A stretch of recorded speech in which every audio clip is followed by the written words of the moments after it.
এই মুহূর্তে রাজধানীর বিজয় সরণি এলাকার পেট্রোল পাম্পে আছে সিনিয়র করেসপন্ডেন্ট আপেল শাহরিয়ার। সরাসরি যাচ্ছি তার কাছে। আপেল, ফিলিং স্টেশনগুলোর আজকের চিত্র কেমন দেখছেন?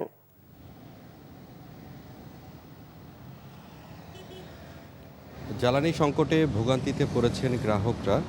আর ঈদের ছুটিতে আমি বিভিন্ন পেট্রোল পাম্পগুলো ঘুরে দেখেছি। প্রায় বেশিরভাগ পেট্রোল পাম্পে তেল নেই বললেই চলে।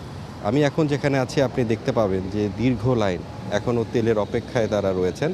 যদিও কিছুক্ষণ আগে লরিতে করে একটি অকটেন এসেছে এবং এখানকার পেট্রোল পাম্প কর্তৃপক্ষের সঙ্গে আমি কথা বলেছি। তারা বলেছেন তাদের কিছু প্রক্রিয়া রয়েছে, সেটি শেষ করে হয়তোবা 2টার মধ্যে তারা তেল সরবরাহ করতে পারবেন।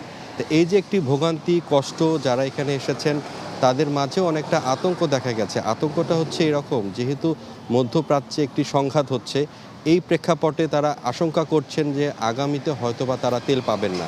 এই জন্যই অনেকে বেশি করে মজুত করারও একটি চিন্তাভাবনার লক্ষ্য করেছি। তো সেক্ষেত্রে সরকারের পক্ষ থেকে কিন্তু বলা হয়েছে যে পর্যাপ্ত তেল রয়েছে। আর এই যে সংকটটি, অর্থাৎ ঈদের ছুটিতে যে সংকটটি হয়েছে, কেননা পে অর্ডারের মাধ্যমে ডিপো থেকে তেলগুলো নেওয়া হয়, যেহেতু ব্যাংক বন্ধ, সেক্ষেত্রে অনেকটা ভোগান্তিতে পড়ে যাচ্ছে এবং সে তেলটাও নিয়ে আসতে পারছে না। এজন্য ধারণা করা হচ্ছে যে আগামীকাল থেকে ধীরে ধীরে সেটি যে এই যে সংকটটি তৈরি হয়েছে সেটি স্বাভাবিক হয়ে আসবে। যদিও এই পেট্রোল পাম্প মালিকদের যে সংগঠন রয়েছে তারা একটি বিবৃতি দিয়েছেন, সেখানে তারা আশঙ্কা করছে যে তারা হয়তোবা ভবিষ্যতে আর তেল পাবেন না এবং যে একটি জটিল পরিস্থিতি তৈরি হচ্ছে এবং পেট্রোল পাম্পগুলোতে যাতে নিরাপত্তা জোরদার করা হয় সেটিও তারা বলছেন।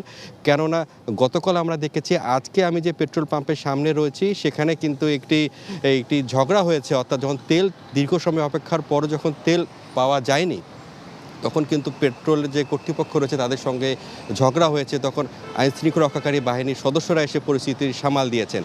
তো সব মিলিয়ে বলা যায় যে আমি যে কয়েকটি পেট্রোল পাম্প ঘুরে দেখলাম, জ্বালানি সংকট রয়েছে, তবে আশা করা হচ্ছে ধীরে ধীরে সেটি স্বাভাবিক হয়ে আসবে। জানছিলাম পেট্রোল পাম্পের খবর।